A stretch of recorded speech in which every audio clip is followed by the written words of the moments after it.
Welcome to our latest horror story, The Bellmaker's Silence. Set against the backdrop of an isolated Alpine village, this tale delves into a chilling pact with an unseen entity. If you're a fan of folklore, horror, and supernatural mysteries, this story is sure to captivate you. They say silence is sacred here, not out of reverence, but fear. I hadn't returned to Grubenwald since I was a child. Tucked between two nameless Alpine ridges, this village isn't on any modern map. No trains stop here, no buses pass through. The road itself climbs like it's trying to escape, and in winter, it all but vanishes. My grandfather died in January.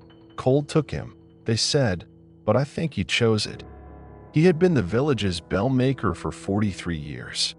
That much I remembered from childhood stories and the way villagers would bow their heads slightly whenever he walked past. He was a quiet man, even then. Not stern, just heavy, like he carried something that didn't belong to him.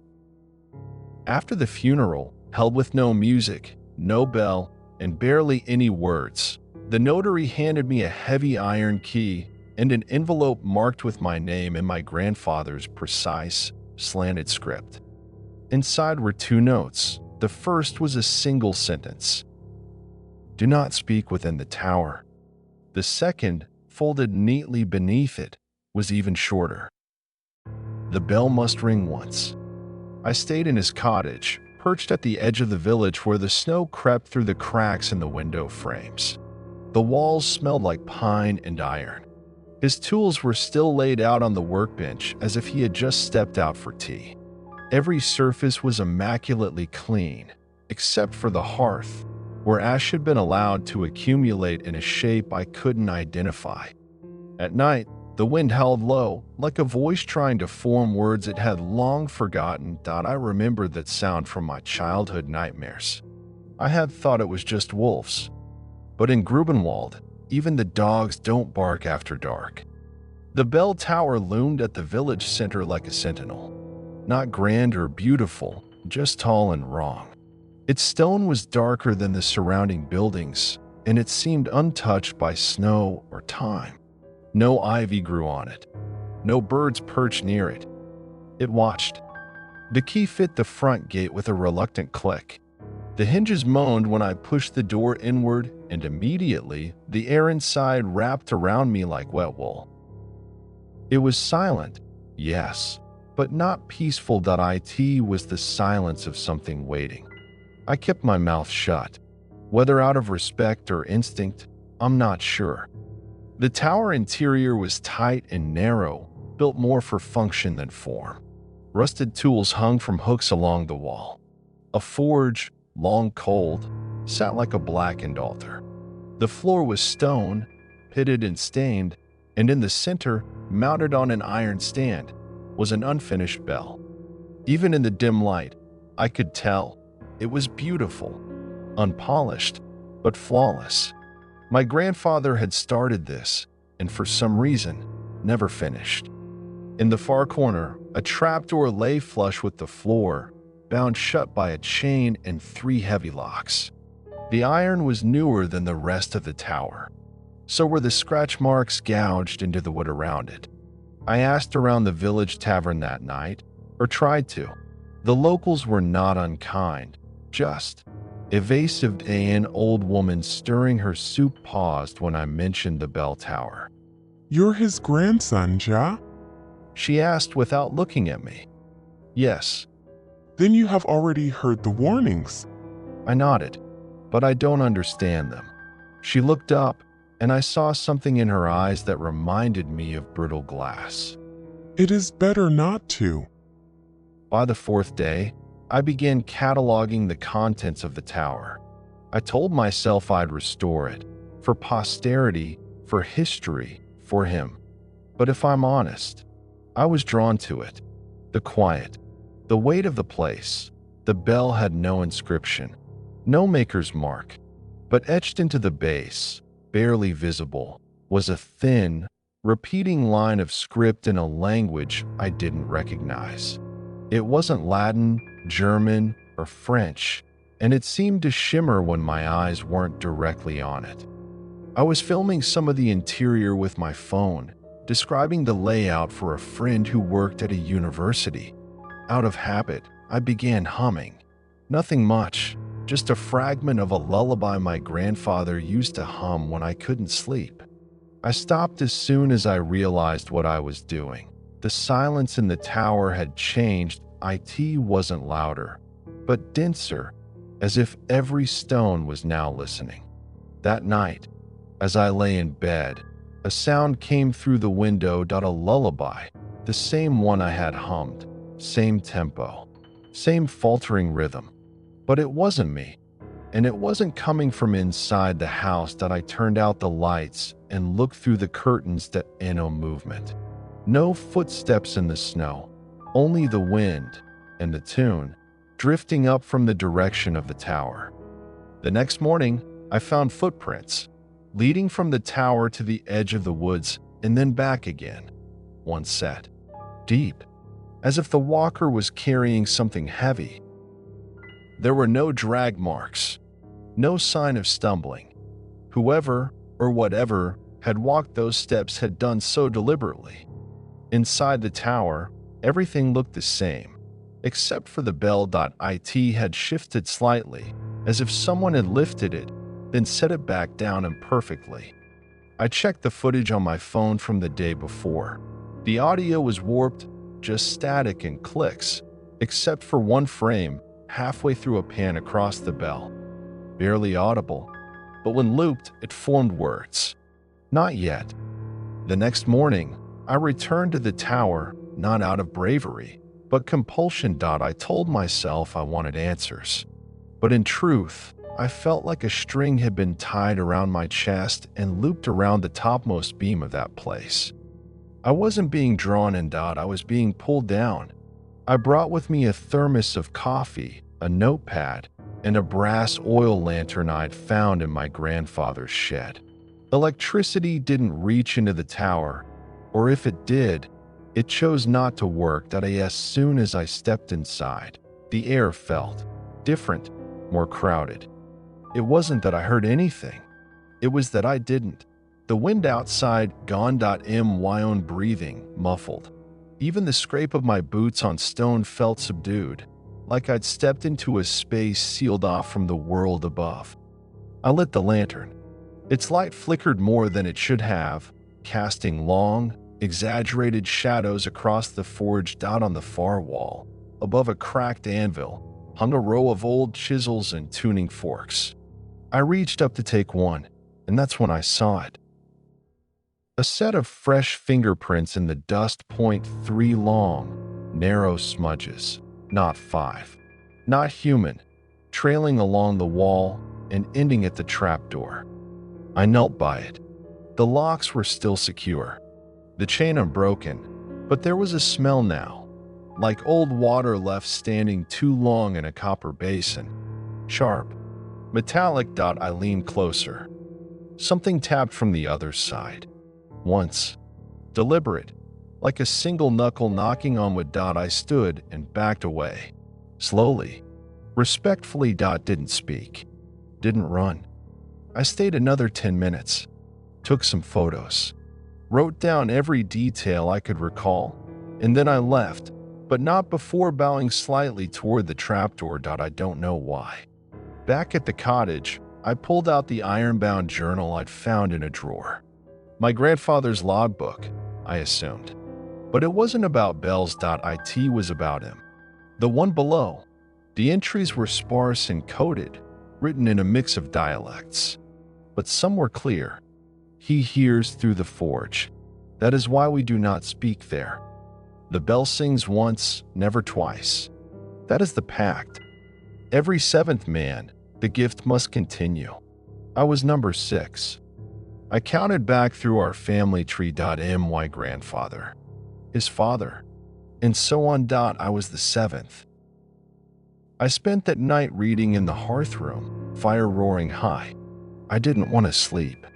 I didn't want dreams. At some point near dawn, I must have dozed off, because I woke to find the fire cold and my boots wet. There were puddles in the hallway, but the snow outside was untouched.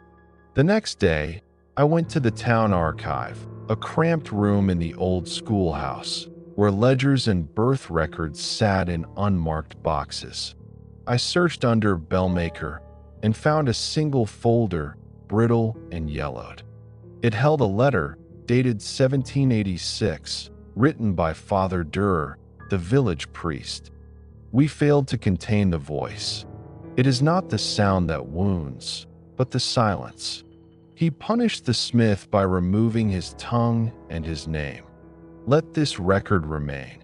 Every generation, we will offer the sound of our craft, once and only once, to seal the pact. The bell is not to call the faithful. It is to feed him. I left the archives in a daze. The village outside had grown quiet. Not the usual quiet, but a hollow kind, like the stillness before a landslide. A boy stood near the fountain, staring at me. He was no older than 10. I nodded to him. He didn't smile. Instead, he pointed toward the bell tower and said one thing. You hear it now, don't you? That night, I heard the humming again, but this time it wasn't outside. It came from the cellar. I descended with my lantern, boots creaking on the old wood.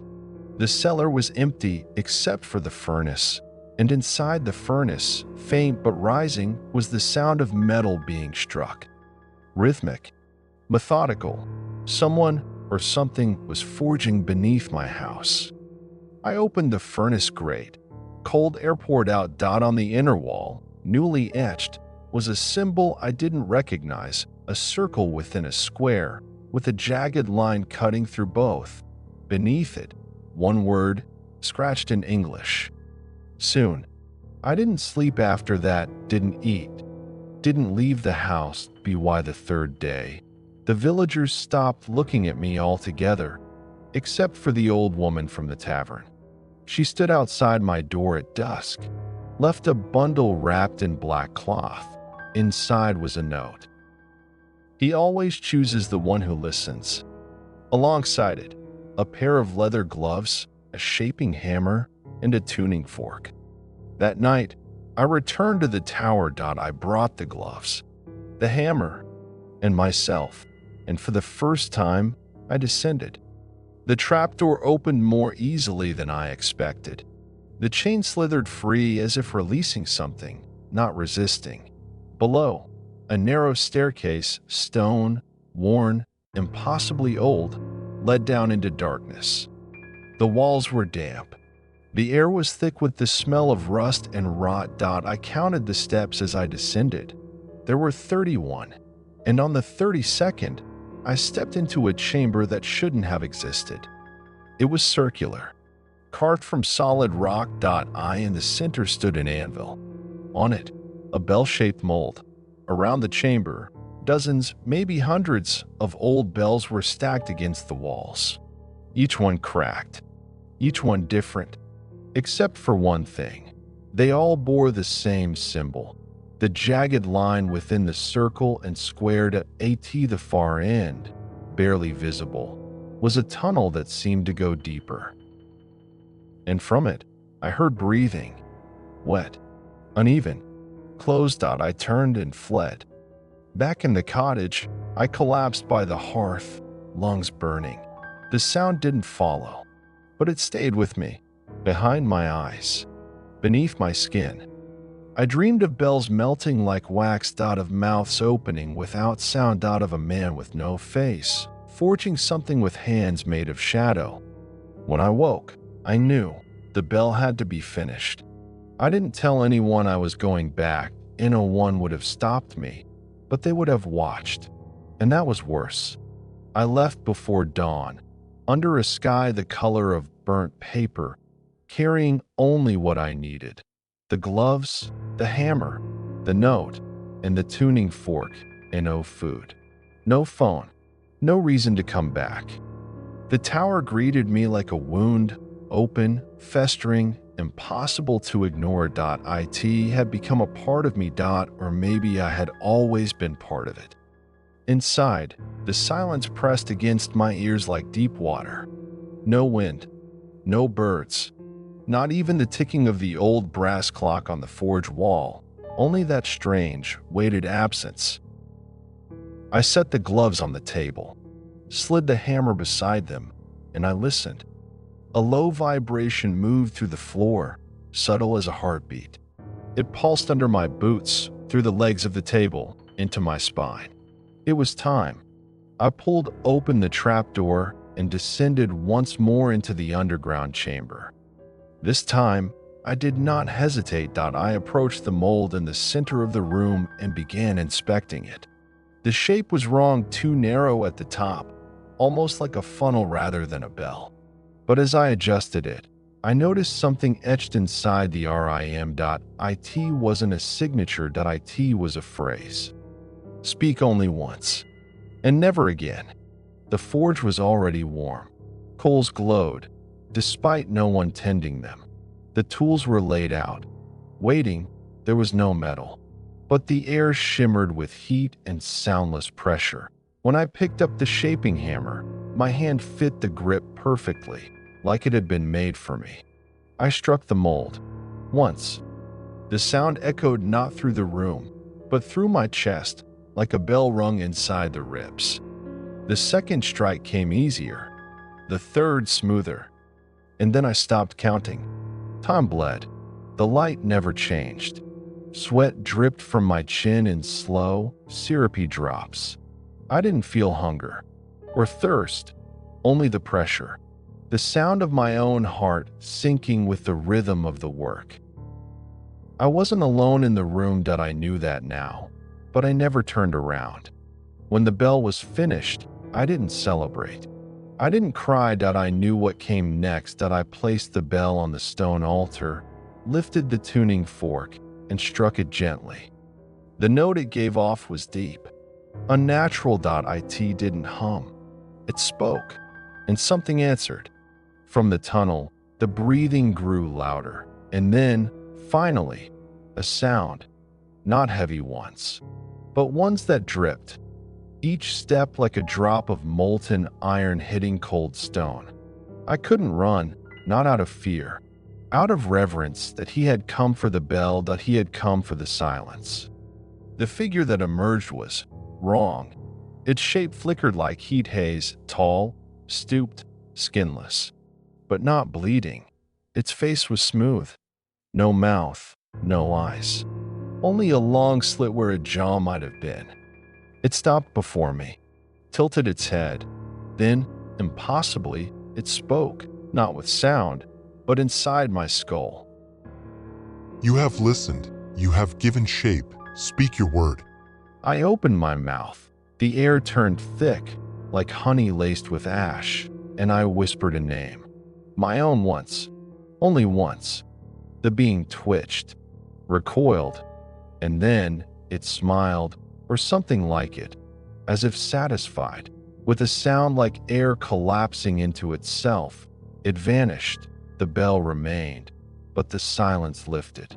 I returned to the village the next day. People didn't ask questions. They didn't have to. The sky looked clearer. The wind returned.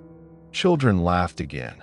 But when I passed, they still bowed their heads.